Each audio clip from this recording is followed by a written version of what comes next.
By Tuesday morning, with the CEs, that is our chief external examiners, the experts, and Mr. Chidoka, a former Minister of Aviation, we started samples of responses and reviewed. We compared the results, and we are finding interesting correlation. So, ladies and gentlemen, boys and girls, while some narrow-minded Nigerians are busy calling for JAMB to be scrapped, other clear-minded people have been looking beyond the surface. One of such clear-minded individuals is Osita Chidoka, a former Minister of Aviation and one of those who was recently invited by JAMB to investigate the errors that led to the failure of thousands of candidates who recently wrote the yearly examination. In this interview with Arise TV, he described what he and his colleagues saw in the data that was released to them by JAMB. While everybody is lamenting about the error and saying, JAMB shouldn't have, I said, we shouldn't give the false impression that technology means that nothing can go wrong.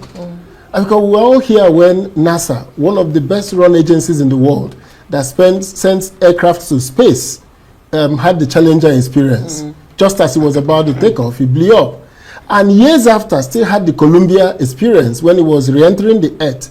And all the issues that happened to both the Challenger and the Columbia were found to have been highlighted along the path by some staff. So technology is not a be-all and end-all because you use technology.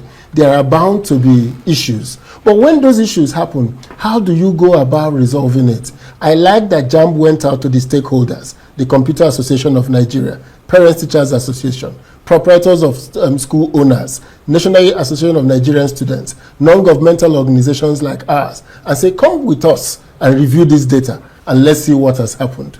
That for me is the example that government in Nigeria should buy. And this is one of the things I say about Nigeria. We make progress, and then when we have one obstacle, we start questioning ourselves. No, what we should question is JAMB has learned a critical lesson. 3 lessons they have. One of the lessons they've learned is that their quality assurance process now have to stop just checking the count of results, but the numbers in the results. Because now what they used to check is 180 questions. Is it uploaded? Is all the centers questions uploaded? Yeah. Done. We mark. But now they've now going to look at when the figures come out, there is now a new quality check assurance. So what every system does is when the system fails you like this, you learn new lessons, you introduce new methods to inhibit that problem. At what cost? Not that other problems will not come. So if we start questioning ourselves about CBT exams, we'll be going back 30 years. We can't go back there. The country has made progress. And that is why people, when they come with this nonsense about, oh, IREV will not sink, this one, Nigerians are not literate enough. I said, for the past 10 years, we've been doing it. Yeah, but done. They could have doubled down, like I said. They could have insisted that nothing was wrong with the figures. But they themselves knew. Once they started seeing the figures from some states, they did a chart that plotted those who scored 200 and above by state. And automatically, 6 states stood out. Lagos was 18%. Anambra was 0.7%. So the numbers just didn't make sense to them. Before even the outcry came, JAMB had already seen that, look, there's a problem here.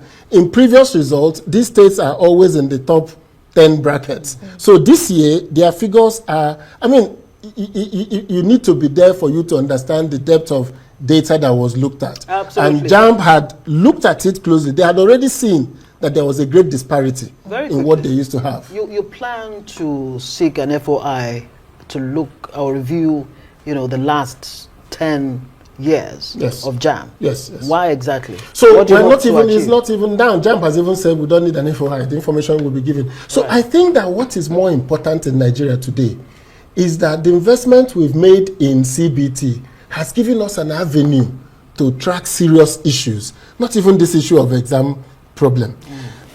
It is strange that for the past 10 years, more than 70% have been scoring less than 200. Why is that so? From which schools are these students from? Which subject is bringing people down? Inside each subject, what topics are the students failing? So I'm telling JAMB that they should give us a trove of materials. They can anonymize it by not putting names of the candidates. So they will just anonymize it and give us the raw data. So let's go back and trace.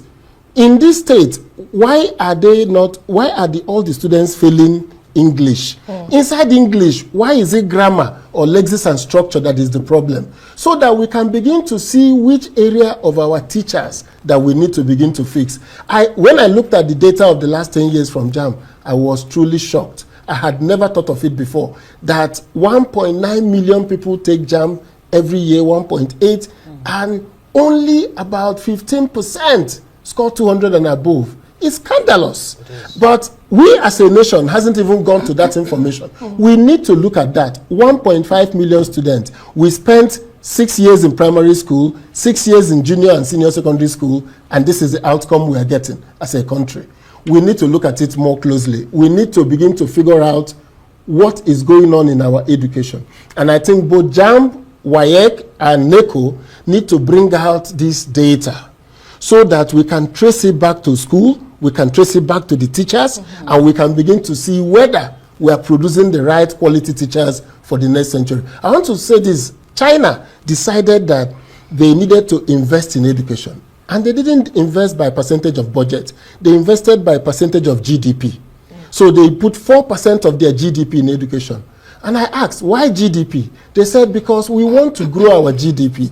If we grow it, we need the manpower that can make this happen. Yeah. So in getting that manpower, the country has to decide whether we need the type of manpower that the CEO of Apple said, that the technical machine skills in China is not available anywhere in the Western world. You can find a few people in the US with those skills, but in China, you will find a football field filled with people with that skill. Now, that's the enormity of the problems that we have in our hands. Yet, some few myopic individuals are busy still calling for the scrapping of JAMB. Anyways, why am I not surprised? Isn't Nigeria a country where we like to do what the Yorubas call kafetele, kawamalilakpalakpa?